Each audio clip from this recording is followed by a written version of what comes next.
So 2 years ago, when Joe was inaugurated, we were told that he's the grandfather that the United States needs. We were told that this bad orange man that is always saying provocative things and being very rude and harsh with his words needs to go, and we need to bring back this grandfather that's going to unite the American people. And then on his inauguration day, Joe Biden himself said, and I quote, "In my administration, we are all going to respect each other. And if I hear that somebody is disrespecting or talking down to someone else in my administration, you will be fired instantly. We will not put up with disrespect. We will not put up with cursing. We will not put up with shameful talk." Well, that was a lie. All right? We know that right before the 2022 midterms, when Joe Biden stood on that stage that looked, when he was screaming like, the Hitler dude, with the military behind him and everything in red. Do you guys remember? "I tell you, Zish, the MAGA crowd will be put away." And then everyone was like, wait, what's up with the whole uniting thing, buddy?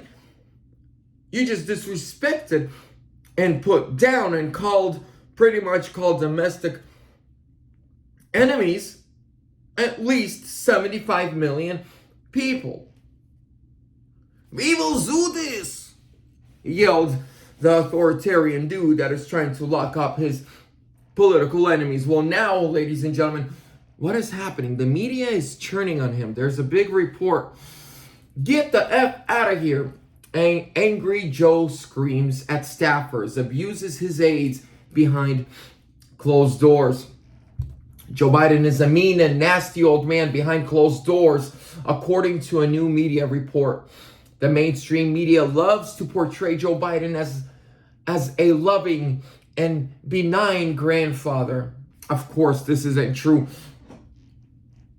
I mean, just look at the things his own children say about him in their laptops and their diaries. He has 7 grandchildren, not 6, but one of his, Hunter's love child, he won't even admit that she exists.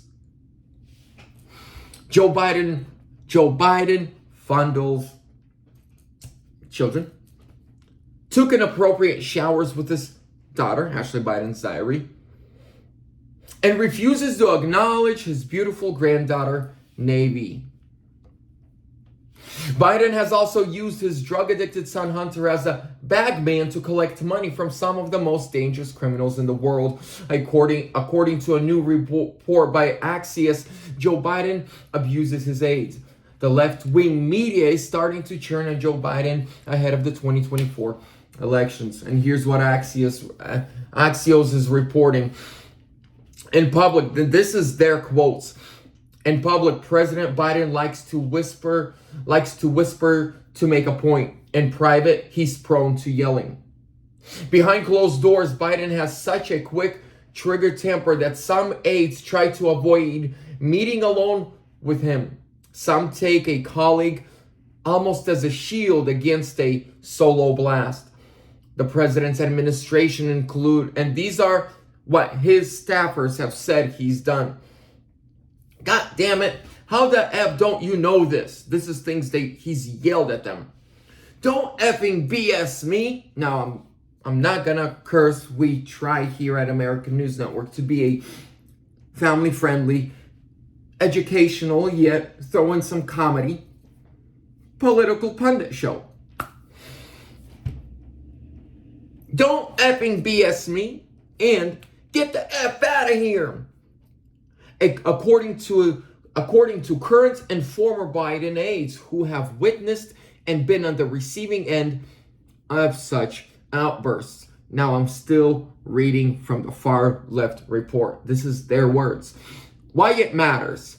The private eruptions paint a more complicated picture of Biden as a manager and president than his carefully cultivated image as a kindly uncle who loves aviator sunglasses and ice cream. Some Biden aides think the president would be better off occasionally displaying this temper in public as a way to assuage voter concern that the 80-year-old president is disengaged and too old for the office. Senior and low-level aides alike can be in Biden's line of fire. No one is safe, said one administration official.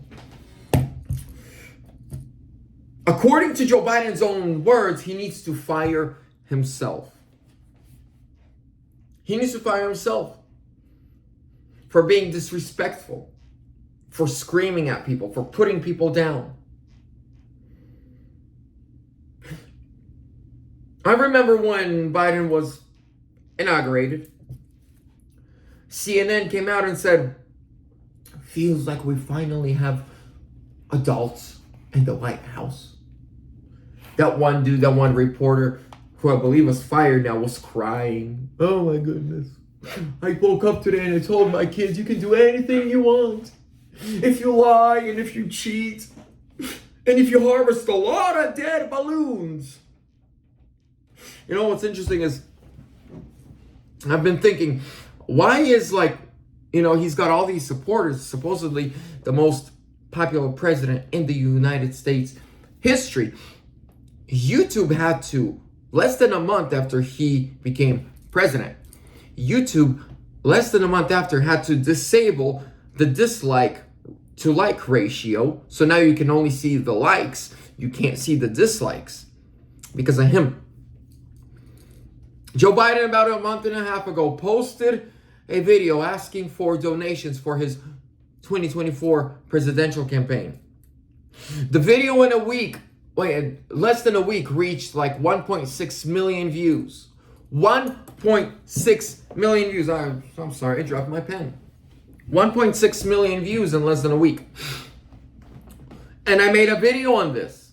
With 1.6 million views, he had less than 400 likes. Sadly, we can't see the dislikes. And then when you went into the comments and read them, they were vicious. I sat for maybe 5 minutes, not too long, but about 5 minutes just scrolling, and you can go through a lot of comments within 5 minutes. I didn't find a single positive one. I didn't say one, hey man, we love you. Hey, good job, you're doing a great job. Look at our economy, it's booming. In the wrong direction. Look at our gas prices, they're amazingly high. I mean, he's breaking records. The economy has never fallen so quickly. Gas prices have never gone up so high. Inflation has never gone up so high so quickly. I mean, Joe Biden is literally breaking records. We went from being the most respected country in the world to the most disrespected country in the world. When the president of the United States travels to the UK for the Queen's burial and is seated in the 14th row, I've seen what these far leftists were saying. Oh, that's because he's humble.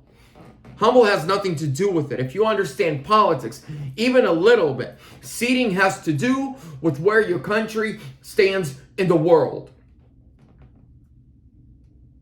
He was sitting behind third world country leaders, behind the president of Uganda. Now tell me, what has Uganda given to the world in the last 50 years? I'll wait. And he was sitting behind the president of Uganda. The media is churning on him. The libs understand. Yeah, it's not looking good.